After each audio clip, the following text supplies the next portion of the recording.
Welcome back to the confirmation class, and the book we will talk about today is Esther. So let's start with the video clips.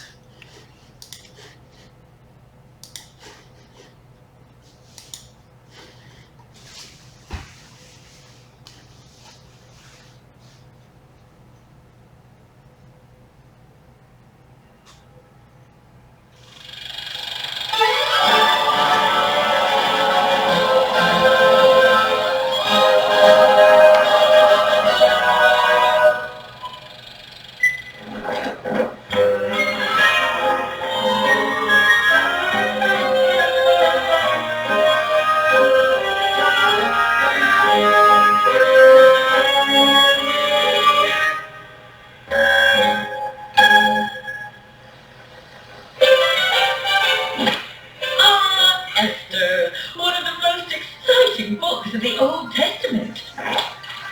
Esther tells the heroic story of a young Jewish girl who rose from humble beginnings to marry a king and become queen of Persia, and ultimately stopped an evil royal advisor named Haman from killing all of her people.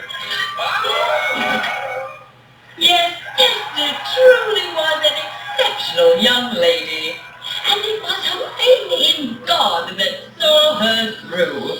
Isn't that right, Esther? Of course it was. It must have been.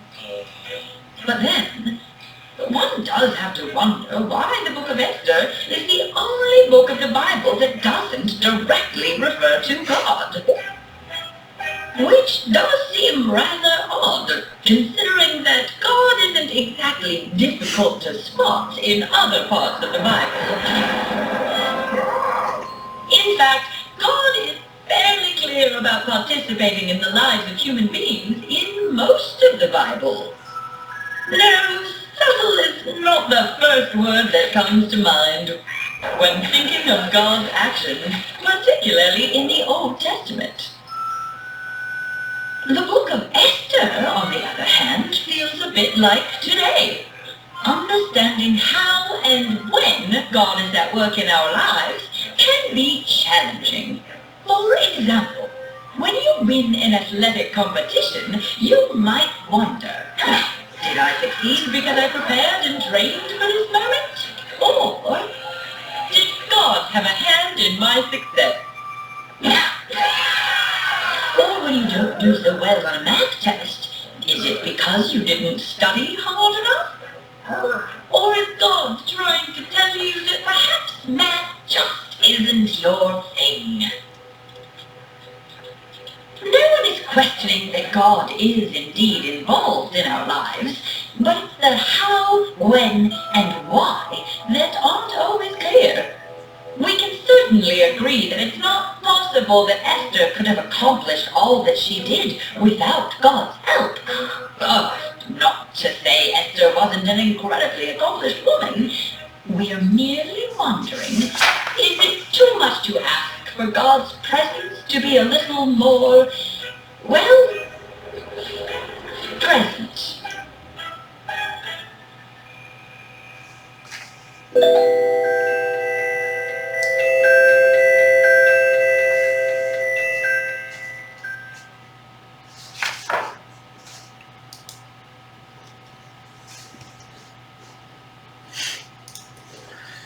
So very interesting point from the Esther is that we cannot find the name of God from the book of Esther. Never. So how we can say Esther, the book of Esther, which does not have the name of God in its story, can be the Bible. Where was God? Where we can find God from the story of the Esther? Let's read today's Bible reading.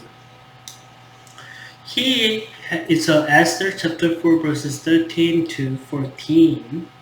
He had them respond to Esther, "Don't think for 1 minute that unlike all the other Jews, you will come out of this alive simply because you are in the palace.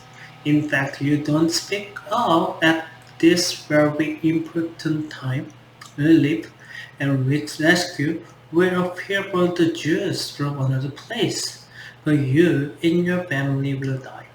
But who knows? Maybe it was for a moment like this that you came to be a part of the royal family. Esther sent back this word to Mordecai. Go, gather all the Jews who are in Susa, and tell them to give up eating to help me pray. They aren't to eat or drink anything for 3 whole days, and I myself will do the same, along with my female servant. Then, even though it's against the law, I will go to the king, and if I to die, then I will. So Mordecai left where he was, and did exactly what Esther had ordered him. So it is the story after that South Judah, North Israel, South Judah, was destroyed by Babylonian, and they become to the exile, the captivity in the Babylon, and Babylonian was took over by Persia, and the capital was for Persia was Susa. And at there was a Jewish family, and one of the girl name was Esther, and he became the queen of the Persia. But there was evil officers of the king, and he his name was Haman, and Haman tried to kill all the Jews. So he tricked the king and make the king sign to the law which allows for a day to kill any Jews and took their monies and took their properties. So it was a big crisis for the Jews.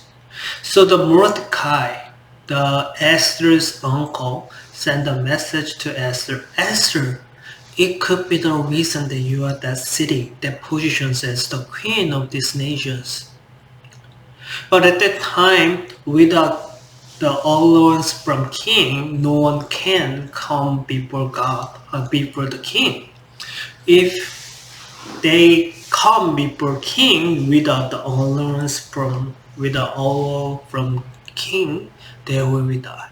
That is why here Esther said, for 3 days, after 3 days passed, I will go to king, and if I am to die, then I will die.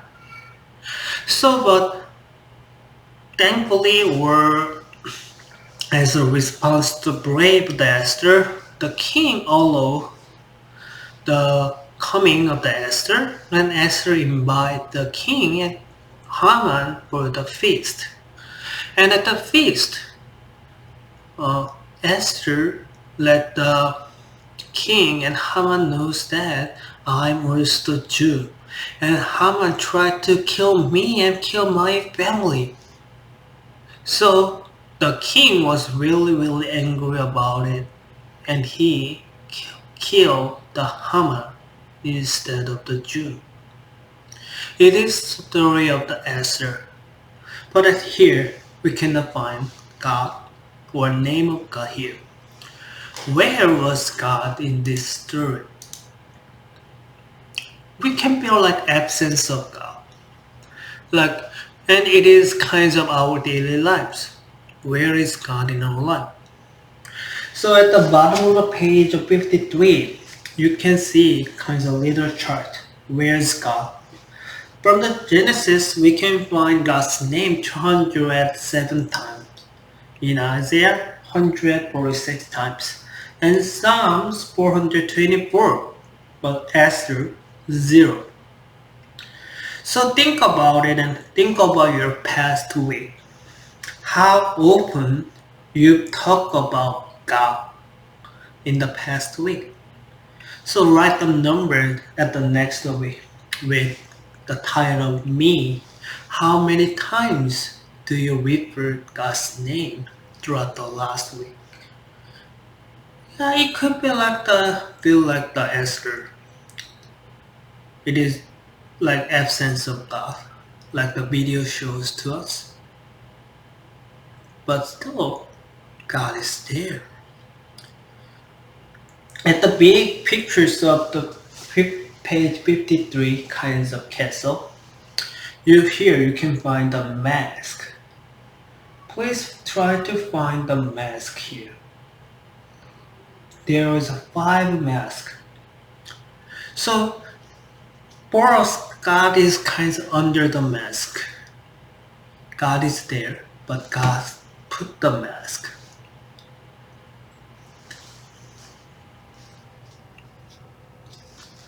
And now let's move to page 54 and 55. Here you can story of the Esther again. Here's the Esther who become the queen from as the Jew. And here's Mordecai, Esther's uncle. And here's King Assur. And here's the Haman, the officers who tried to kill the Jews. And the background of the story is a Persian Empire which took over the place of the Babylonian. And how does this story fit into the Bible? The book of Esther, along with the Song of Solomon, Luke, Lamentations, and Ecclesiastes, is part of what Hebrew Bible label the scroll. Each of these 5 books is with a specific holiday in the Jews' history, and the book of the Jews is about Purim. Purim is the day of the salvation. It's a Jewish holiday that celebrates the deliverance of the Jewish people from the destruction and the death by the Haman. Haman south.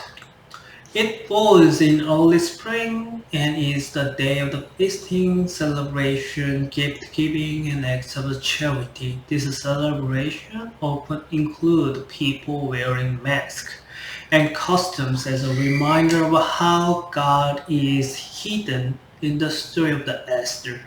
The story is laughed out loud like an old-time drama, and listeners cheering for Mordecai and Esther, booing and hissing for Haman and the villain. So, throughout the story, it looks like there is no God because there is no name of God. But we can pretty sure it is God who make the salvations of the Jewish people at that time. So that is the story of the Esther and the point of the Esther. Sometimes we feel there is no God, but we are very sure God, the Creator God, is within us under the mask.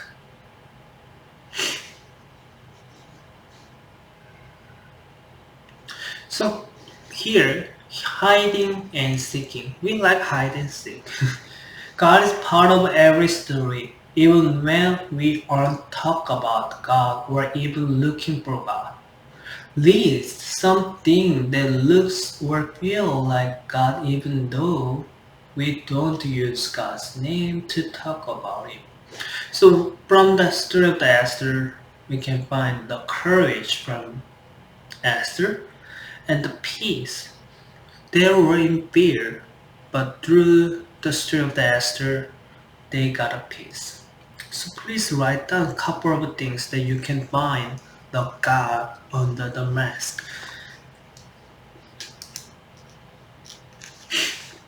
Now we are on the page 56. Deus absencoitus. It is Latin term which means the hidden God. So please think about where is the hidden God in your life. From your hearing, from your seeing.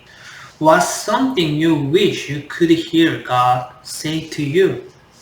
And right about time you realize God was with you, comforting you, giving you courage, or helping you make a good decision. Sometimes we don't feel God's presence with us directly, but we're sure that there's a hidden God in our lives. and that hidden God is with us every moment of our life. So please think about it, think about your life, and write down a couple of things. And here's one more question. What's one risk you'd take if you knew for certain God was with you? If God is with you, with the courage like the Esther, what did you do with the courage? Think about it and write the answers and please share with me. Thank you for joining and there will be a one more last class for confirmations about Old Testament. See you at that class.